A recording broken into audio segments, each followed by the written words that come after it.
Bismillahirrahmanirrahim. Assalamualaikum warahmatullahi wabarakatuh. Kembali lagi di channel saya Atep Ruhiyat pada modul ketiga, yaitu modul membuat tabel. Di sini ada beberapa yang perlu dipahami terlebih dahulu sebelum kita mempraktekkan. Setelah kita berhasil menganalisa dan mendapatkan data-datanya, misalnya seperti ini. Di sini ada objek. Objek itu dalam kasus penjualan barang itu adalah barang. Nah, maka kita harus memberikan nama di sini nanti itu tabel barang. Begitupun pengguna, penjual dan pelanggan, kita beri nama tabel penjual dan tabel pelanggan. Nah, begitupun transaksi yaitu penjualan. Nah, khusus untuk transaksi di sini kita pecah menjadi dua buah tabel, yaitu tabel penjualan dan tabel detailnya. Seperti itu. Khusus untuk transaksi, untuk yang lainnya tidak. Sehingga ketika dijumlah di sini kita berhasil mendapatkan 5 buah tabel, yang dimana 5 buah tabel ini kita akan gunakan untuk menyimpan 5 buah data, yaitu data barang, data penjual, data pelanggan, data penjual, transaksi penjualan, dan detailnya. Gitu. Nah, langkah selanjutnya yaitu setelah kita mendapatkan nama tabel-tabelnya ada 5. Nah, setelah itu kita tentukan field. Field ini berkaitan dengan apa? Ciri pada data tersebut atau atribut lah. Nah, ini ya, misalkan tabel barang.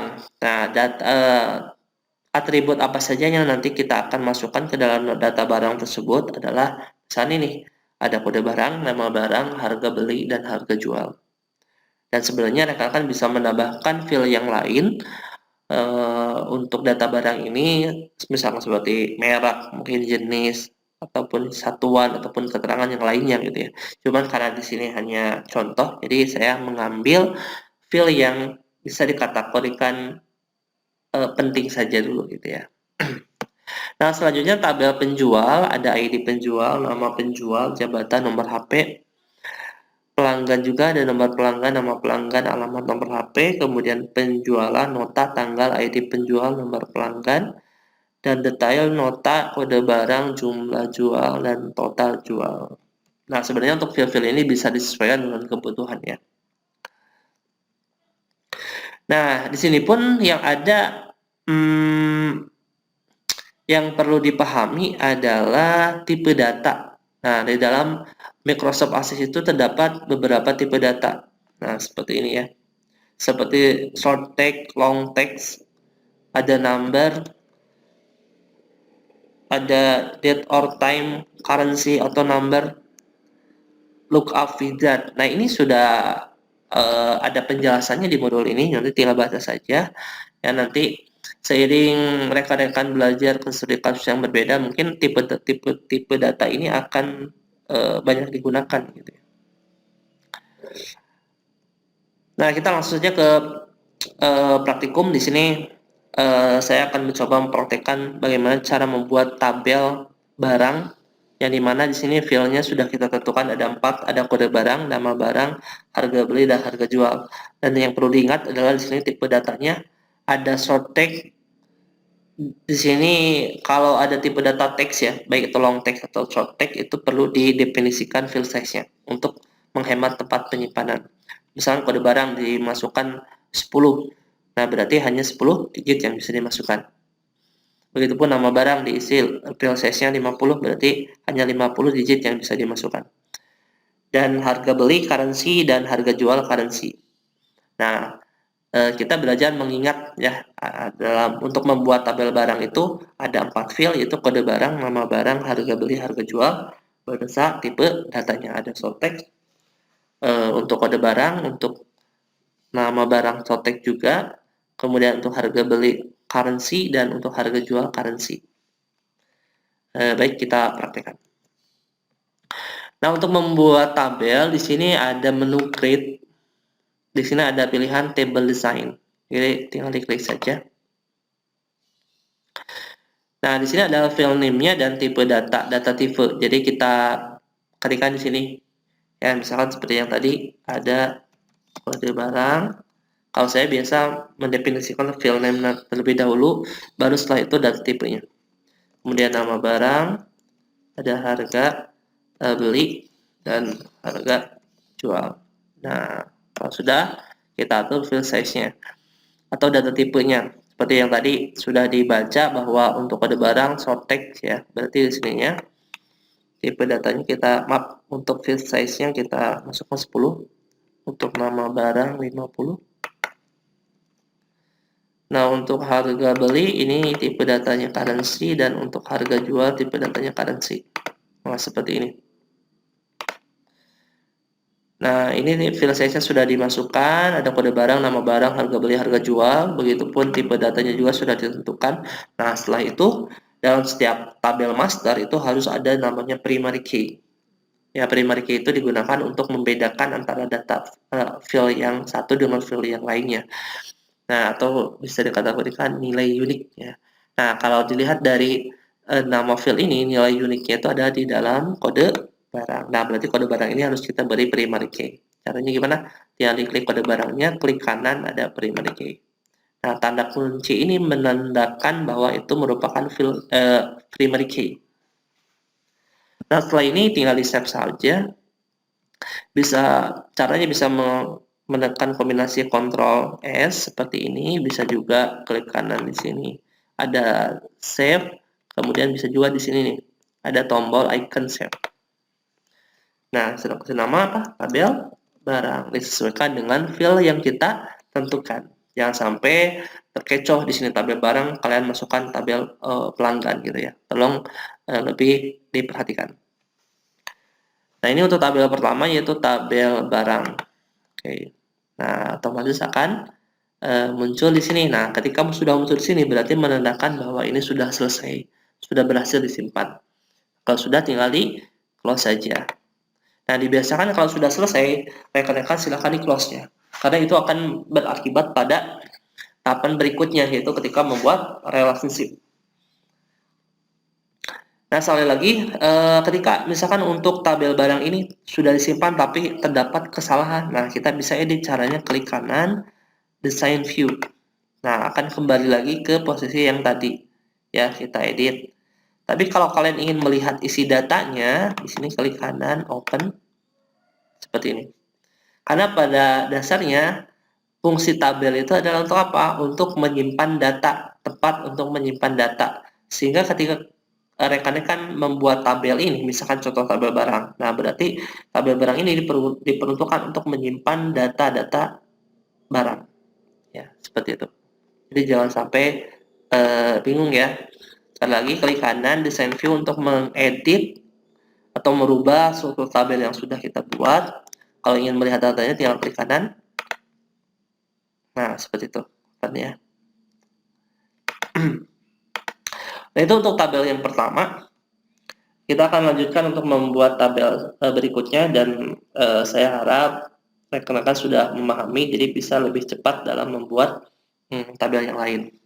Caranya sama di sini ya. Di sini ada menu create, kemudian table design. Nah, tabel yang kedua yang akan kita buat adalah tabel penjualan. Maaf, tabel penjual maksudnya.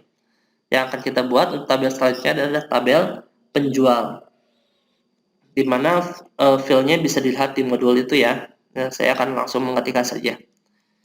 Di sini ID penjual, maaf, nama penjual, kemudian jabatan, dan nomor HP. Bisa ada 4 buah file, yaitu ID penjual, nama penjual, jabatan, dan nomor HP. Kemudian kita tentukan tipe datanya. Untuk ID penjual yaitu short text untuk file size 10. Untuk nama penjual juga short text 50. Kemudian untuk jabatan short text 30 untuk file size-nya. Untuk nomor HP 30. Nah, seperti ini. Nah, terus setelah file sudah dibuat, kemudian data tipenya sudah ditentukan, kita tentukan file primary key. Caranya itu di sini klik kanan primary key. Nah, pada umumnya primary key itu ada disimpannya itu di awal ya. Makanya kalian kalau ingin membuat sebuah tabel dan akan diharuskan membuat primary key, berarti simpannya di paling awalnya. Nah, setelah ini tinggal kita simpan saja Ctrl S dengan nama tabel penjual. Nah, tabel kedua sudah selesai. Dibiasakan kalau sudah selesai di close dulu tabelnya. Nah, seperti ini berarti sudah 2. Nah, selanjutnya ketika tabel penjual sudah, kita akan membuat tabel yang ketiga, yaitu tabel pelanggan. Dengan field, nomor pelanggan, kemudian nama pelanggan, alamat, dan nomor HP. Terus kita tentukan tipe datanya. Ini nomor pelanggan, nama pelanggan, alamat, nomor HP itu short text semua ya. Untuk yang pertama, untuk nomor pelanggan, untuk field size-nya kita masukkan 10. Sebenarnya untuk menentukan field size bisa beragam, bisa tidak 10 ya, tapi bisa beragam, bisa 12, bisa berapa, tergantung rekan-rekan saja. Nama pelanggan juga kan saya masukkan 50, sebenarnya bisa lebih dari 50. Cuman catatan dari saya itu jangan terlalu kecil dan jangan terlalu besar. Untuk alamat misalkan 100, dan untuk nomor HP 30. Setelah itu silakan beri primary key pas nomor pelanggan. Kalau sudah disimpan dengan nama tabel pelanggan. Kalau sudah di close. Nah, saya berharap rekan-rekan bisa lebih cepat lagi ketika sudah memahami contoh pertama ketika di tabel barang. Untuk tabel-tabel berikutnya bisa lebih cepat lagi dalam membuatnya. Baik, selanjutnya kita akan membuat tabel penjualan. Cara sama, create kemudian table assign. Sekarang tabel penjualan untuk filenya pertama adalah nota, kemudian tanggal, kemudian ID, penjual, nomor pelanggan. Kita atur field size-nya. Nah, untuk nota kita buat tipe data lain yaitu auto number. Auto number itu tipe data untuk memberikan nomor secara otomatis. Jadi kita tidak usah menginput nomornya, tinggal dilewat saja. Nanti otomatis nomornya akan dibuat secara otomatis. Untuk tanggal, ini sudah ada tipe data khusus yaitu date or time. Untuk ID penjual, sebenarnya ID penjual itu harus sama dengan ID penjual pada tabel penjual. Masih ingat yang tadi? Tipe datanya apa? Sotek 10.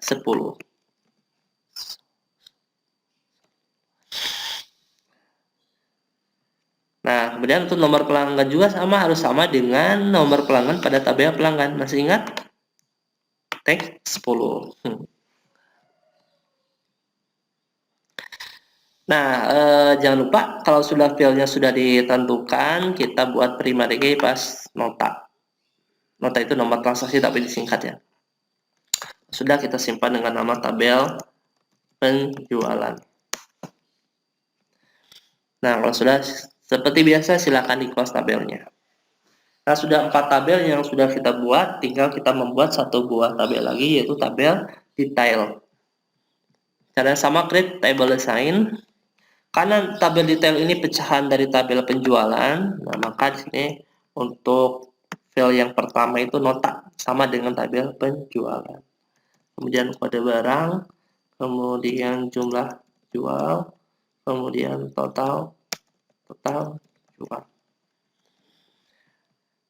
Nah, karena nota itu harus sama dengan nota pada tabel penjualan, maka di sini nota di sini harus sama penamaan, begitupun tipe datanya.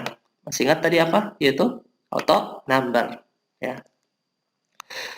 Begitupun kode barang, ya kode barang pun harus sama dengan kode barang pada tabel barang. Masih ingat? Yaitu teks 10. Tuh. Nah, untuk jumlah jual, ini jumlah berarti kita buat number. Nah, untuk total jual kita tentukan currency untuk tipe datanya. Nah, seperti ini. Nah, karena tabel detail ini tabel pecahan dari tabel penjualan, maka pada tabel ini khusus tidak boleh ada primary key-nya. Ya. Sekali lagi, karena tabel ini tabel detail pecahan dari tabel penjualan, maka pada tabel ini tidak boleh ada primary key-nya. Jadi kalian hati-hati dalam tahapan ini, terutama dalam pada saat penyimpanan. Soalnya nanti akan memunculkan seperti pesan yang harus dibaca terlebih dahulu, mengonfirmasi ternyata ini belum dikasih primary key lah, ibaratkan seperti itu. Nah, kalau sudah kita simpan terlebih dahulu ya, klik kanan, save, kita kasih nama tabel detail. Nah, seperti ini maksud yang tadi saya jelaskan. Muncul, here is not primary key defined. Nah, berarti di sini emang kita maksudnya tidak membutuhkan primary key, jadi pilihnya jangan yes, tapi no. Kalau kalian menekan yes, nanti di nota ini jadi ada primary key-nya, gitu ya. Jadi tolong diperhatikan pada tahapan ini, yang harus dipilih adalah tahapan pilihan no. Nah, berarti 5 tabel ini sudah selesai kita buat. Ya, berarti tabel ini sekali lagi fungsinya adalah tempat untuk menyimpan data. Nah, sehingga pada kasus membuat aplikasi penjualan barang kita membutuhkan minimal data-data ini ya sebagai data master seperti itu. Ya mungkin itu untuk pertemuan kali ini saya tutup dulu. Alhamdulillahirabbil alamin. Assalamualaikum warahmatullahi wabarakatuh.